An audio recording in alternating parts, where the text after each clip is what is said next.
culture just exists, whether you want it or not. If you don't manage it properly, you might create negative and counterproductive cultures that don't really emphasize the things that are going to serve your organization.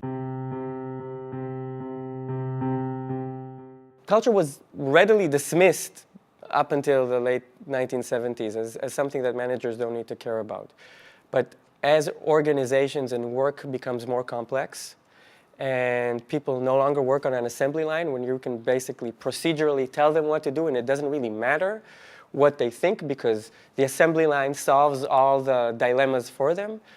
As robots are replacing these and people are put more and more in positions where they need to make decisions, there's no way we can exhaustively kind of describe all the situations that employees are going to deal with. And that's where culture comes into play. It's when there are these implicit understandings about what is important and what isn't important, and what we're trying to maximize and what we're not trying to maximize, and who we are and who we aren't. And there's also this kind of moral code that holds us together. Then you would expect that, on average, employees would do the right thing, even if you haven't specified precisely the recipe of how to do it. So that's why culture is becoming increasingly more important in organizations and is increasingly recognized by leaders as something that they need to invest in. We basically find that people follow one of three trajectories. Either they show a gradual increase in their level of cultural fit. So basically, they're slowly learning the code and behaving appropriately. These are people who stay in the organization and succeed. We see people who never really show an increase in their level of cultural fit relative to what they were immediately after joining the organization. So that indicates to us that they're either incapable or unwilling to adapt culturally. And those are the people at extreme risk of being fired. So basically, these people, if they survive a year, and they rarely do, they have a 50% chance of being fired by that time.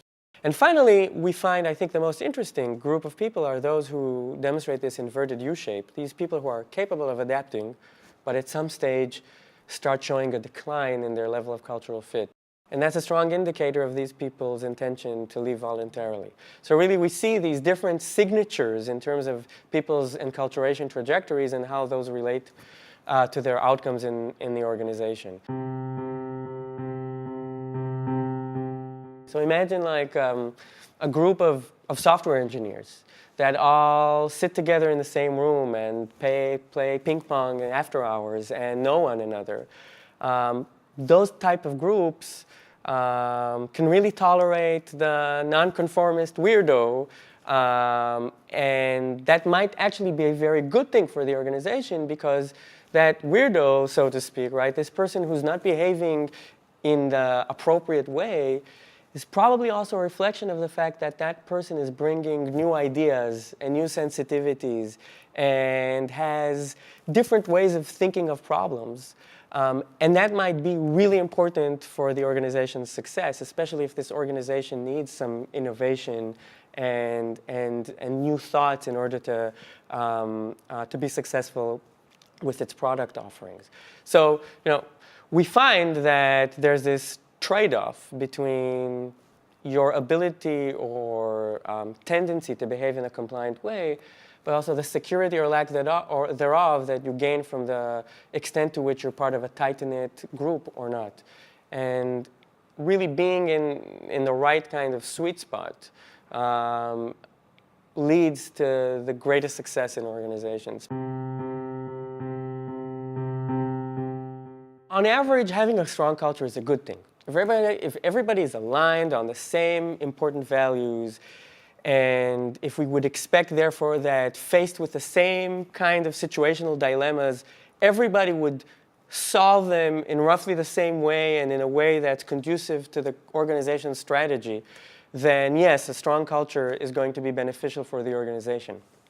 But at the same time, you don't want echo chambers. And especially if you're an organization that competes on novelty.